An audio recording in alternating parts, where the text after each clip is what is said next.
25-26 সেশনের গুচ্ছবর্তী পরীক্ষার্থী বন্ধুরা, আশা করি তোমরা অনেক অনেক ভালো আছো। তো আজ গুচ্ছবর্তী পরীক্ষা একটা হচ্ছে যে কি বিগত সাল থেকে ম্যাক্সিমাম প্রশ্ন এসে থাকে, মানে হুবহু না আসলেও টপিক থেকে কিন্তু প্রশ্ন কমন চলে আসে। তো গুচ্ছবর্তী পরীক্ষায় ভালো রেজাল্ট করার একটা টেকনিক হচ্ছে যে কি তুমি যদি ভালো মতো বিগত সালের প্রশ্নগুলো অ্যানালাইসিস করে যেতে পারো, ভালোভাবে ব্যাখ্যা সহকারে পড়ে যেতে পারো, তাহলে সেক্ষেত্রে তুমি ভালো একটা রেজাল্ট করার পসিবিলিটি থাকে। কেমন? তো আজকে হচ্ছে আমি তোমাদের জন্য গত বছরের 2024-25 সেশনের পদার্থবিজ্ঞান থেকে যে 25টি প্রশ্ন আসছিল, আমি তোমাদের আজ সেই 25টি প্রশ্ন একদম ব্যাখ্যা সহকারে ভালো মতো পড়িয়ে দেবো, যাতে এখান থেকে যদি যেই রকম প্রশ্ন আসুক সহজে তুমি কি করতে পারবে, অ্যান্সার করতে পারবে। তার আগে হচ্ছে ভাই, তোমরা যারা এখন আমার পেজটি ফলো দাও নাই, এবিএস সায়েন্স একাডেমি, তোমরা পেজটা ফলো দিয়ে রাখো, যাতে পরবর্তীতে ক্লাস আপলোড হওয়ার সাথে সাথে তোমরা পেয়ে যেতে পারো। আর ভিডিওটি যদি ভালো লেগে থাকে তাহলে বন্ধুদের কাছে শেয়ার করে দিও। তো চলো শুরু করা যাক। যে গুচ্ছবর্তী পরীক্ষায় পদার্থবিজ্ঞানের যে 25টি প্রশ্ন, তার মধ্যে প্রথম যে প্রশ্নটা ছিল সেটা হচ্ছে তোমাকে কোন দুটি আলুর মধ্যে কৌণিক বিচ্যুতি সবচেয়ে বেশি অর্থাৎ সর্বাধিক, সেটা তোমাকে জিজ্ঞেস করছে। আমরা জানি কি আলুর বিচ্যুতি হচ্ছে তোমার কি তরঙ্গ দৈর্ঘ্যের ব্যস্তানুপাতিক। আলুর বিচ্যুতি হচ্ছে কি ভাইয়া তরঙ্গ দৈর্ঘ্যের ব্যস্তানুপাতিক। কেমন? বিচ্যুতি হচ্ছে কি তরঙ্গ দৈর্ঘ্যের ব্যস্তানুপাতিক। অর্থাৎ তরঙ্গ দৈর্ঘ্য যত বেশি হবে বিচ্যুতি তত কম হবে, তরঙ্গ দৈর্ঘ্য যত কম হবে বিচ্যুতি তত বেশি হবে। তাহলে সেক্ষেত্রে কি আমরা জানি লাল আলুর তরঙ্গ দৈর্ঘ্য সবচেয়ে বেশি, সো লাল আলুর বিচ্যুতি হবে সবচেয়ে কম। আর নীল আলুর তরঙ্গ দৈর্ঘ্য সবচেয়ে কম, তাই নীল আলুর বিচ্যুতি হবে সবচেয়ে বেশি। যদি তোমাকে জোড়া দেওয়া থাকে, তাহলে যেহেতু দুটি বলে, তাহলে সেক্ষেত্রে মনে রাখবা লাল এবং নীল, অর্থাৎ নীলা শব্দটা মনে রাখবা। কেমন? দুটি বললে তোমরা নীলা শব্দটি মনে রাখবা, নীল এবং লাল। এই নীল এবং লাল দুটির ক্ষেত্রে হচ্ছে তোমার কি কৌণিক বিচ্যুতি সর্বাধিক। ঠিক আছে? ওকে, তাহলে এবার সব পরবর্তীতে প্রশ্ন আমি এখানে ব্যাখ্যা সহকারে দিয়ে দিচ্ছি, তোমরা সেলেক্ট পড়ে নিতে পারো। পরবর্তী প্রশ্ন 2 নম্বরে কি প্রশ্ন হচ্ছে, সেটা হচ্ছে কি একটি দ্বি অবতল লেন্সের ব্যাসার্ধ R1 সমান 30 সেন্টিমিটার এবং R2 সমান 20 সেন্টিমিটার, এবং তোমাকে প্রতিসরাঙ্ক দেওয়া রয়েছে 1.5। ফলে তোমাকে বলছে ফোকাস দূরত্ব ইকুয়াল টু কত। তোমাকে ফোকাস দূরত্ব কত সেটা বের করতে হচ্ছে। আমরা জানি একটা লেন্স মেকারের যে সূত্রটা কি, লেন্স মেকারের সূত্রটা হচ্ছে 1 বাই ফোকাস দূরত্ব ইকুয়াল টু মিউ, অর্থাৎ প্রতিসরাঙ্ক মাইনাস 1 ইন্টু হচ্ছে তোমার 1/R1 মাইনাস 1/R2। কেমন? এই সূত্রটা প্রয়োগ করলে জাস্ট তুমি অ্যান্সার পেয়ে যাবে। যেমন এখানে তুমি জাস্ট মানগুলো বসে দাও। এই যে প্রতিসরাঙ্ক মান হচ্ছে 1.5, তারপর হচ্ছে তোমার কি মাইনাস 1, ঠিক আছে? প্রতিসরাঙ্ক মান হচ্ছে কি 1.5।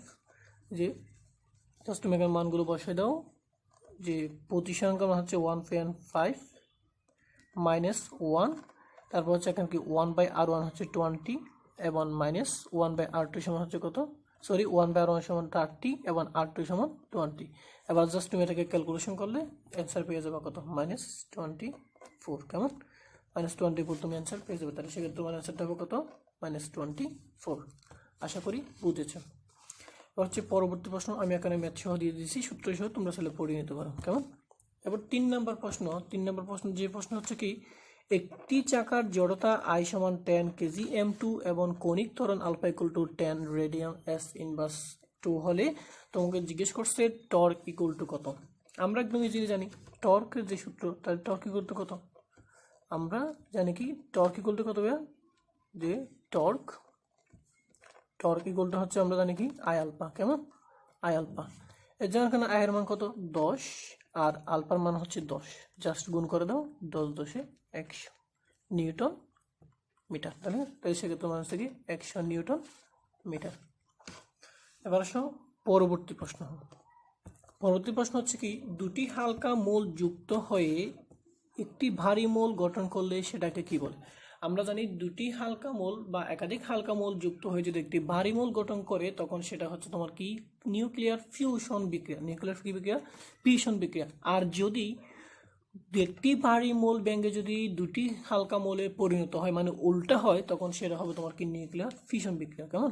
যেহেতু এখানে দুটি হালকা মৌল যুক্ত হয়ে একটি ভারী মৌল গঠন করছে, তাহলে সেক্ষেত্রে তোমার অ্যান্সারটা হবে নিউক্লিয়ার ফিউশন বিক্রিয়া। কেমন? নিউক্লিয়ার ফিউশন বিক্রিয়া। পরবর্তী প্রশ্ন 5 নম্বরকে বলছে কি 27 ডিগ্রি সেলসিয়াস তাপমাত্রায় একটি গ্যাসের আরএমএস বেগ দ্বিগুণ করতে হলে তাপমাত্রা কত হবে? কেমন? অর্থাৎ তোমাকে বলছে একটা তাপমাত্রা দেওয়া দিয়েছে এবং বেগ দ্বিগুণ করছে, তাহলে তোমাকে জিজ্ঞেস করছে কি পরবর্তী তাপমাত্রা T2 = কত হবে সেটা জিজ্ঞেস করছে। ঠিক আছে, তাহলে কি দেওয়া আছে এটা কত? তাহলে আমরা এখানে যদি এই জায়গায় নিবে না, তাহলে আমরা একটা পরবর্তী একটা পেজ নিই। কেমন? পেজ আমরা সেটা করবো। আর কি মান দেওয়া আছে? প্রথম মান দেওয়া আছে হচ্ছে তোমার কি, সেখানে তোমার কি C1 আমরা জানি, আমরা কি জানিবে,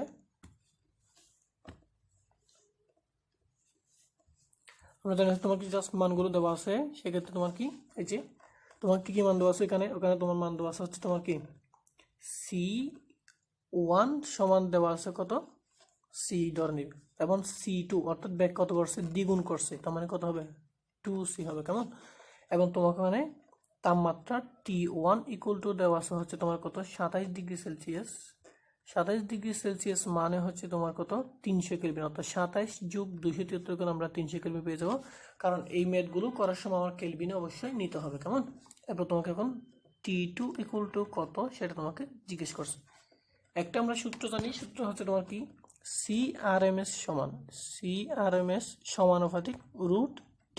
এটি শুধু মুখস্থ করে ফেলবা, CRMS সমানুপাতিক √2। এখান থেকে তুমি T সমান পাবা কত, T সমান হচ্ছে তোমার সিম্পলিফাই করলে আমি পাবো হচ্ছে C²। কেমন? T সমান কি C²। তাহলে এটা আমি কিভাবে লিখতে পারি, একটু সাজে লিখলে আমি লিখতে পারি T2/T1 সমান আমি লিখতে পারি হচ্ছে তোমার কি C2/C1 হোল স্কয়ার। ঠিক আছে, এবার জাস্ট তুমি এখানে আমি লিখতে পারি কি T2 সমান কি C2/C1 হোল স্কয়ার ইন্টু এই যে T1, এটা বাঁকা করে ছিল, এটা আসলে গুণ আকারে হয়ে গেছে। এখন জাস্ট তুমি এখানে মানগুলো বসে দিবা। এখানে C2 এর মান বসাও 2C1, যে 2C1, আর C1 এর মান তো CC, তাহলে C1 কাটা। এবং T1 এর মান কত ছিল, T1 এর মান হচ্ছে তোমার কত 300 কেলভিন। 300 কেলভিন জাস্ট এখানে তুমি এখানে 300টা বসাও, তাহলে এখান দিকে আসলে কত, এই যে তাহলে 2 দুগুণ কত, এই যে 2 হোল স্কয়ার করলে কত, CC কাটা, তাহলে 2 দুগুণ কত 4, এই যে 2 এর উপর যে হোল স্কয়ার আছে, তাহলে গুণ করলে 2 দুগুণে 4 হয়।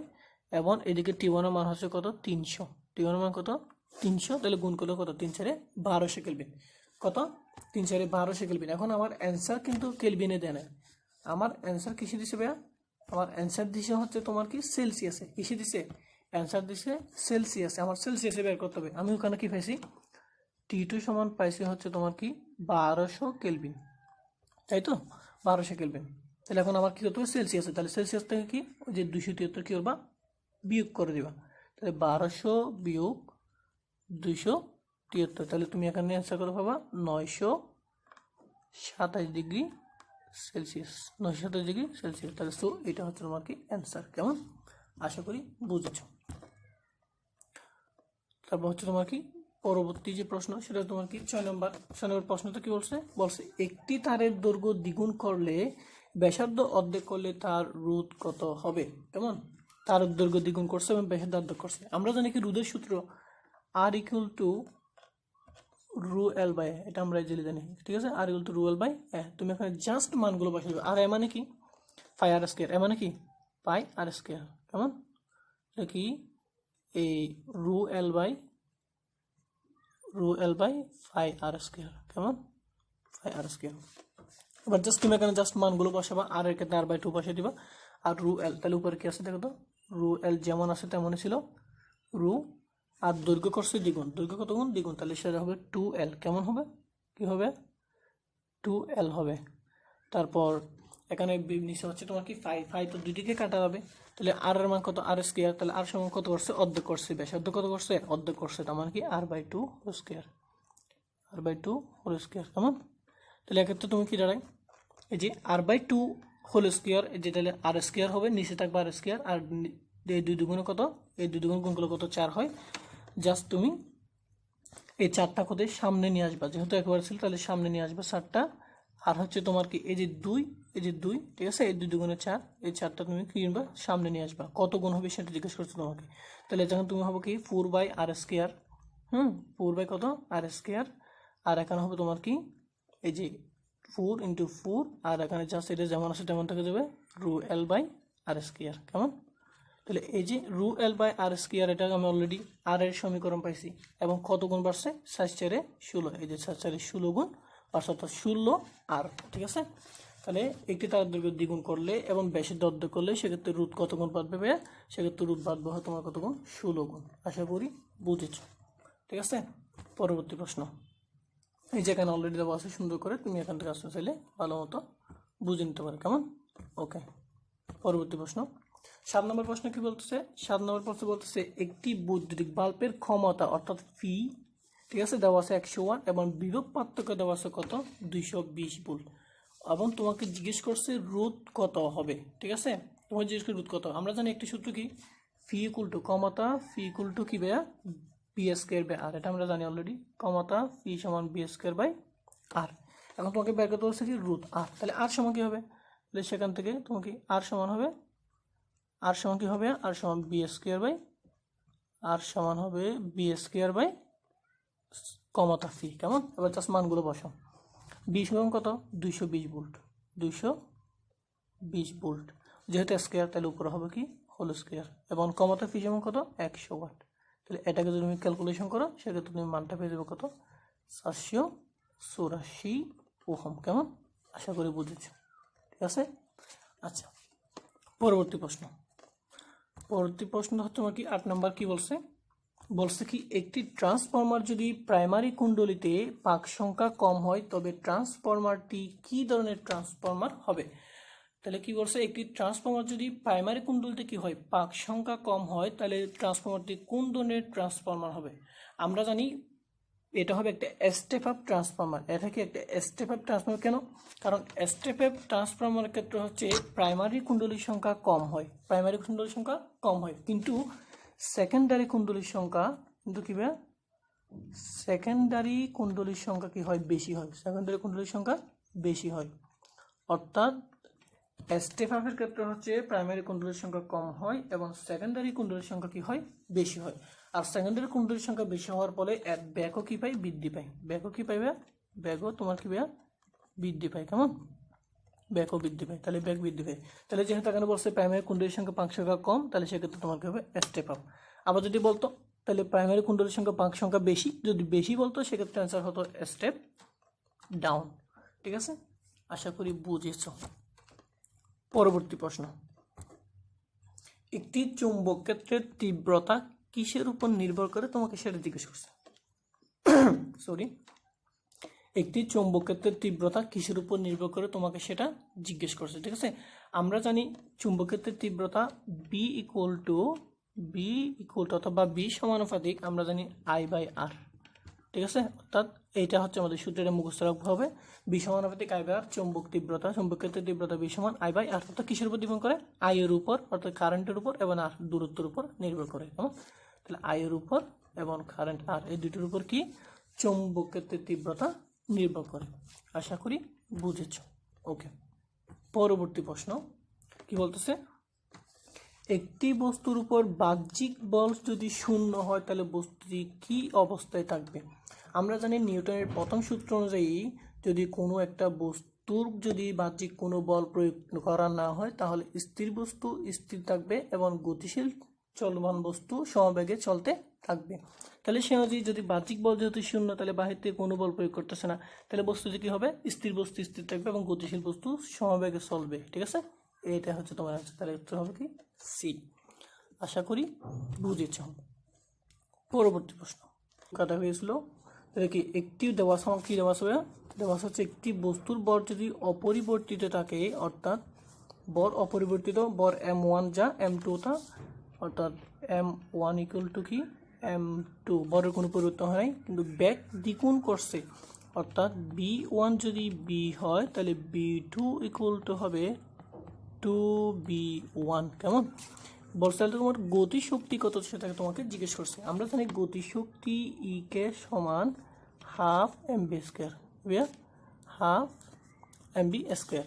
জাস্ট তুমি এখানে বর যেহেতু আসে তাহলে বরের কোনো পরিবর্তন হয় নাই, এবার জাস্ট ব্যাগ, এই ব্যাগ কত হয়েছে b2 করে দাও, তাহলে b2 সমান কত 2b1, জাস্ট এখানে b এর জায়গায় তুমি 2b বসে দাও, 2b যদি বসে তাহলে সেক্ষেত্রে কত পাবে, তুমি এখানে পাবা হাফ ইন্টু m ইন্টু 2 দুগুণে কত 4 4b স্কোয়ার, ঠিক আছে। এবার এই 4 কি, তাহলে এই 4টা তুমি একবারে সামনে নিয়ে আসো, 4টা যদি তুমি একবারে সামনে নিয়ে আসো তাহলে সেটা তোমার 4 আর হাফ বসাই দাও, এমবি স্কয়ার যেমন আছে তেমন বসাই দাও। তাহলে কত, হাফ এমবি স্কয়ার ঠিকই আছে, কত গুণ বাড়ছে, 4 গুণ বাড়ছে। কেমন, তাহলে কত, 4 গুণ। তাহলে যদি ভর অপরিবর্তিত রেখে যদি আমি বেগ দ্বিগুণ করি তাহলে সেক্ষেত্রে গতিশক্তি কত গুণ হবে, সেক্ষেত্রে গতিশক্তি হবে 4 গুণ। আশা করি বুঝেছ।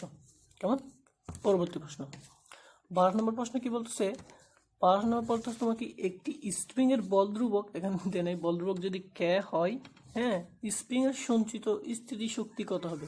এটা তো একদম ইজি ভাইয়া, আমরা যে হুকের সূত্র জানি না, হুকের সূত্র নাকি, হুকের সূত্র, যে হুকের সূত্র কি ছিল, হাফ কে এস স্কয়ার, অর্থাৎ কে হচ্ছে তোমার বল ধ্রুবক আর এক্স হচ্ছে তোমার কি দূরত্ব, তাহলে এটা হচ্ছে এইটা সূত্র, তাহলে হাফ কে এস স্কয়ার, এই যে এখানে আছে, তাহলে এখানে তোমার কি বিটা হচ্ছে তোমার অ্যান্সার। আশা করি বুঝেছ। পরবর্তী প্রশ্ন, ঠিক আছে, কোন তরঙ্গের মধ্যে তোমাকে জিজ্ঞেস করছে কি, কোন তরঙ্গের জন্য মাধ্যমের প্রয়োজন হয় না, কোন তরঙ্গের জন্য মাধ্যমের প্রয়োজন হয় না। ঠিক আছে, আমরা জানি তড়িৎ চুম্বক তরঙ্গের জন্য মাধ্যমের প্রয়োজন, এটা একদম ইজি প্রশ্ন, মনে রাখতে পারো, মুখস্থ রেখে দিবা। তড়িৎ চুম্বক তরঙ্গের জন্য কোনো মাধ্যমের প্রয়োজন হয় না, কারণ এটা হচ্ছে তড়িৎ চুম্বক হচ্ছে তোমার কি শূন্য স্থানে চলতে পারে। কোথায় চলতে পারবে, শূন্য স্থানে। তড়িৎ চুম্বক হচ্ছে শূন্য স্থানে চলতে পারে, আর শূন্য স্থানে চলতে পারলে সেটার হচ্ছে তোমার কি কোনো মাধ্যমের প্রয়োজন লাগে না। উদাহরণ কি, তোমার যেমন আলো, ঠিক আছে, আলো হচ্ছে তোমার কি শূন্য স্থানে চলতে পারে, সো আলো হচ্ছে একটি তোমার কি তড়িৎ চুম্বক তরঙ্গ। তাহলে এখান থেকে বলা যায় কি তড়িৎ চুম্বক তরঙ্গের জন্য কোনো মাধ্যমের প্রয়োজন হয় না। আর বাকি যেগুলো আছে, যে শব্দ তরঙ্গ, জল তরঙ্গ, ভূমিকম্পন তরঙ্গ, এগুলোর তোমার কি মাধ্যমের প্রয়োজন হয়। ওকে, আশা করি বুঝেছো। পরবর্তী প্রশ্ন 14 নম্বর কি বলতেছে, 14 নম্বর বলতেছে একটি বস্তুর কৃতকাজ শূন্য হবে কখন। আমরা জানি সূত্র F ইকুয়াল টু কি, কৃতকাজ সরি W ইকুয়াল টু, কেমন, W ইকুয়াল টু কি, আমরা জানি কি W ইকুয়াল টু কি ভাইয়া, FS cos থিটা, কেমন, FS cos থিটা। ঠিক আছে, তাহলে কখন শূন্য হবে, যদি বল শূন্য হয় তাহলে কি পুরো কাজ শূন্য হবে। ঠিক আছে, তারপর যদি এস দূরত্ব শূন্য হয় তাহলে পুরো কাজ কি হবে, শূন্য হবে। আর যদি থিটার মান যদি 0 ডিগ্রি হয় তাহলে সেক্ষেত্রে শূন্য হবে না, কারণ cos থিটার মান, cos 0 ডিগ্রি মান হচ্ছে 1। যদি থিটার মান যদি 90 ডিগ্রি হয়, কত ডিগ্রি, 90 ডিগ্রি হয়, তাহলে সেক্ষেত্রে শূন্য হবে, কারণ আমরা জানি cos 90 ডিগ্রির মান হচ্ছে কত, শূন্য, তাহলে সেক্ষেত্রে পুরোটা শূন্য হবে। তাহলে অপশন কি দেখো, বল শূন্য, হ্যাঁ অবশ্যই বল শূন্য হলে কৃতকাজ শূন্য হবে, এটা সত্য। এফএস শূন্য, অর্থাৎ স্থানান্তর মানে দূরত্ব যদি শূন্য হয় তাহলে তাও শূন্য, ঠিক আছে। থিটা ইকুয়াল টু 90 ডিগ্রি, অর্থাৎ বল এবং স্বর্ণের মধ্যে যদি লম্ব হয়, অর্থাৎ লম্ব মানে কত ডিগ্রি, লম্ব মানে হচ্ছে তোমার কত ডিগ্রি, 90 ডিগ্রি, কেমন, বা 90 ডিগ্রি হয়, তখন কি কাজ শূন্য হবে। তাহলে এখন অপশন 3টাই সঠিক, সো এখানে হবে ডি। ঠিক আছে, উপরের সবগুলাই সঠিক। আশা করি বুঝেছো। পরবর্তী প্রশ্ন 15 নম্বর প্রশ্ন কি বলতেছে, একটি আদর্শ গ্যাসের ক্ষেত্রে কোনটি ধ্রুবতাকে, তুমি মুখস্থ রেখে দিবে, আদর্শ গ্যাসের ক্ষেত্রে গ্যাস ধ্রুবতাকে। আদর্শ গ্যাসের সূত্র কি, পি ইকুয়াল টু এনআরটি, একদম ইজি। এটা হচ্ছে আদর্শ গ্যাসের সমীকরণ, কেমন, এখানে হচ্ছে তোমার কি, এখানে হচ্ছে তোমার গ্যাস ধ্রুবক যে জিনিসটা আছে, এই গ্যাস ধ্রুবকটা কি থাকে, ধ্রুব থাকে। তাহলে আদর্শ গ্যাসের ক্ষেত্রে কি গ্যাস ধ্রুব থাকে। আর পরবর্তী প্রশ্ন 16 নম্বর প্রশ্ন কি বলতেছে, 16 নম্বর প্রশ্ন বলতেছে একটি পরিবাহীতে তাপ উৎপাদনের পরিমাণ কিসের উপর নির্ভর করে, তাপ উৎপাদনের পরিমাণ। আমরা জানি তাপ উৎপাদনের ক্ষেত্রে সূত্র S equal to I square R T, এটা তো আমরা সবাই জানি, কেমন, S equal to I square R T. তাহলে বলো তাপ উৎপাদন হিট কিসের উপর নির্ভর করে, আয়ের উপর নির্ভর করে, কেমন, কারেন্টের উপর নির্ভর করতেছে, আর রোদের উপর নির্ভর করতেছে, এবং টি সময়ের উপর নির্ভর করতেছে। তাহলে কি কি, কারেন্ট, রোদ এবং সময়ের উপর নির্ভর করে। তাহলে অ্যান্সার কি হবে, অ্যান্সার হবে তোমার সি, কারেন্ট, রোদ এবং সময়ের উপর নির্ভর করে। আশা করি বুঝেছ। পরবর্তী প্রশ্ন 17 নম্বর প্রশ্ন কি বলতেছে, একটি অবতল দর্পণের বস্তুটি ফোকাসে রাখলে প্রতিচ্ছবি কেমন হবে। একটা জিনিস মনে রাখবা, ফোকাস সমান অসীম। যদি তোমাকে ফোকাসের কথা বলা থাকে, কি হবে, ফোকাসের কথা তুমি মনে রাখবা অসীম। ঠিক আছে, ফোকাস সমান লাগবে অসীম, আর যদি অসীম হয় তাহলে ফোকাস, এখানে যেহেতু ফোকাস দেওয়া আছে তাহলে অ্যান্সার মুখস্থ দেখা দেবে তুমি অসীমে, আর যদি এখানে যদি অসীম দেওয়া থাকতো তুমি অ্যান্সার দেখাতে কোথায়, ফোকাসে, কেমন। তাহলে এখানে কি তোমার অ্যান্সারটা হবে তোমার কিসে, অসীমে অবস্থিত। আশা করি বুঝেছ। পরবর্তী প্রশ্ন কোন নীতির উপর জেট বিমান উড্ডয়ন করে? কোন নীতির উপর? সবাই জানি আমরা, সেটা হচ্ছে বার্নৌলির নীতি। কার নীতি ভাইয়া? বার্নৌলির নীতি। বার্নৌলির নীতির উপর জেট বিমান উড্ডয়ন করে। আচ্ছা, বার্নৌলির নীতিটা কি? বার্নৌলির নীতিটা হচ্ছে যদি বেগ বেশি হয় তাহলে সেক্ষেত্রে চাপ কমে যায়। কি হবে? যদি বেগ বেশি হয় সেক্ষেত্রে চাপ কম হয়, এবং উপরে ও নিচে যে চাপের পার্থক্য হয়, এই উপরে নিচে চাপের পার্থক্যের কারণে বিমান কি হয়? সে বিমান উপরে উড্ডয়ন হয়, উপরে উঠতে থাকে। কেন?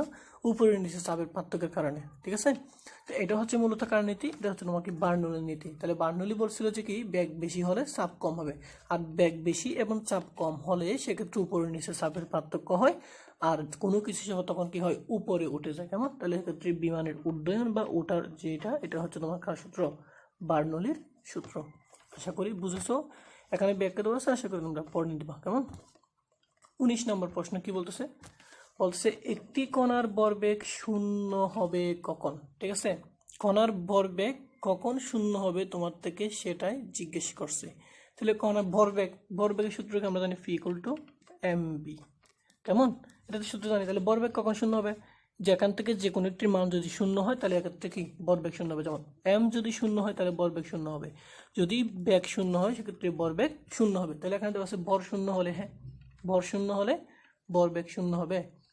মনে রাখবা, বেগ শূন্য হলেই ভরবেগ শূন্য হবে, কিন্তু ভরের উপর ভরবেগ, এটা হচ্ছে ভরবেগ, এটা হচ্ছে একটা ব্যতিক্রম। মনে রাখবা, ব্যতিক্রম হচ্ছে তোমার কি, ভরবেগের ক্ষেত্রে যদি m শূন্য হয় তাহলে সেক্ষেত্রে কখনোই ভরবেগ শূন্য হবে না। মনে রাখবা, জাস্ট বেগ শূন্য হলে সেক্ষেত্রে ভরবেগ শূন্য হবে। ওকে, আচ্ছা, আশা করি বুঝছো। এবার পরবর্তী প্রশ্ন কি? তাপগতিবিদ্যার প্রথম সূত্রটি কোন নীতির প্রকাশ করে? আমরা সবাই জানি তাপগতিবিদ্যার প্রথম সূত্র কি ছিল? Delta Q equal to delta U plus W. কেমন? এটা। আর এটা কিসের উপর? এটা তোমাকে শক্তির সংরক্ষণ নীতি। ঠিক আছে, তাপগতিবিদ্যার প্রথম সূত্র কি? শক্তির সংরক্ষণ নীতির উপর প্রকাশ করে। আর তাপগতিবিদ্যার শূন্যতম সূত্র কি ছিল? তাপ এবং কাজের মধ্যে সম্পর্ক নির্ণয় করে। আর তাপগতিবিদ্যার দ্বিতীয় সূত্র কি? তাপগতিবিদ্যার দ্বিতীয় সূত্র তোমার কি? এনট্রপি। কি? এনট্রপি নির্ণয় করে। কেমন? তাপগতিবিদ্যার শূন্যতম সূত্র থেকে হচ্ছে তাপ এবং কাজের মধ্যে সম্পর্ক নির্ণয় করে, যেখান থেকে আমরা থার্মোমিটার তৈরি করতে পারি। এবং তাপগতিবিদ্যার প্রথম সূত্র হচ্ছে শক্তির সংরক্ষণশীলতার নীতি নিয়ন্ত্রণ করে, এবং তাপগতিবিদ্যার দ্বিতীয় সূত্র থেকে আমরা কি এনট্রপির মান বের করতে পারি। ঠিক আছে, আশা করি বুঝেছ। পরবর্তী প্রশ্ন 21 নম্বর কি বলতেছে? 21 নম্বর বলতেছে একটি তারের মধ্য দিয়ে প্রবাহিত কারেন্ট নির্ভর করে। একদম ইজি। কারেন্টের সূত্র আমরা জানি, কারেন্ট আই ইকুয়াল টু কি? V by R. অর্থাৎ I equal to V by R. তাহলে কারেন্ট কিসের উপর নির্ভর করে তুমি বলো? বেগের উপর নির্ভর করে, এবং আর এর বেগ না, বিভব পার্থক্যের উপর নির্ভর করে, এবং রোধের উপর নির্ভর করে। তাহলে কিসের উপর? বিভব পার্থক্য এবং রোধের উপর নির্ভর করে। তাহলে অ্যান্সার হবে তোমার কি? সি। বুঝছো? আশা করি ম্যাথটা বুঝেছ। পরবর্তী প্রশ্ন কি বলতেছে? 22 নম্বর বলতেছে কোন রাশিটি স্কেলার রাশি? আমরা জানি কি, যার মানও আছে এবং দিকও আছে। যার মান এবং দিক দুইটি থাকে তাকে আমরা বলি হচ্ছে ভেক্টর রাশি। কি রাশি? ভেক্টর রাশি। আর যদি মান থাকে কোনো দিক থাকে না, তাহলে সেক্ষেত্রে সেটাকে আমরা বলি কি? স্কেলার রাশি। কি রাশি? স্কেলার রাশি। এখানে দেখো তো বলের কিন্তু মানও আছে, দিক দুইটাই আছে, তাহলে এটা হবে না। ত্বরের মানও আছে, দিকও আছে, এটা হবে না। ব্যাগের মানও আছে, দিকও আছে, এটা হবে না। সো এখানে আবার হচ্ছে শক্তির কিন্তু মান আছে, কিন্তু শক্তির কোনো কি নেই? দিক নেই। সো এখানে স্কেলার রাশি যেহেতু বলছে, তাহলে অ্যান্সার হবে কি? ডি। তাহলে শক্তি হচ্ছে তোমার কি রাশি? স্কেলার রাশি। বাকি তিনটা হচ্ছে তোমার কি রাশি? ভেক্টর রাশি। আশা করি বুঝেছো। পরবর্তী প্রশ্ন 23 নম্বর প্রশ্ন কি বলতেছে? তড়িৎ চুম্বক তরঙ্গের বেগ শূন্য স্থানে কত? তোমাকে সেটা জিজ্ঞেস করছে। তড়িৎ চুম্বকের বেগ শূন্য স্থানে কত? আমরা জানি শূন্য স্থানে তড়িৎ চুম্বক বেগ হচ্ছে আলুর বেগের সমান। কার সমান? আলুর বেগের সমান। শূন্য স্থানে তড়িৎ চুম্বক বেগ হচ্ছে তোমার কি? আলুর বেগের সমান। আর আলুর বেগ কত? আলুর বেগ আমরা সবাই জানি কত? 3 × 10⁸। সো এখানে তড়িৎ চুম্বক তরঙ্গে শূন্য স্থানে বেগ হবে 3 × 10⁸ ms−1। আশা করি বুঝেছ। পরবর্তী প্রশ্ন কি বলতেছে? একটি বস্তুর ক্রিয়াশীল বল না থাকলে বস্তুটি কি হবে? আমরা এখান থেকে অলরেডি একটা প্রশ্ন এসেছে 10 নম্বরের মধ্যে, 10 নম্বর এমসিকিউতে এই সূত্র থেকে, অর্থাৎ নিউটনের প্রথম সূত্র। কিসের সূত্র? নিউটনের প্রথম সূত্র। কেমন? নিউটনের যে প্রথম সূত্র থেকে মূলত আসছে। এটাও কিন্তু সেম। নিউটনের প্রথম সূত্র কি বলে? বাহ্যিক যদি কোনো বল প্রয়োগ না করি তাহলে সেক্ষেত্রে স্থির বস্তু স্থির থাকবে এবং গতিশীল বস্তু সমবেগে সরলরেখায় চলতে থাকবে।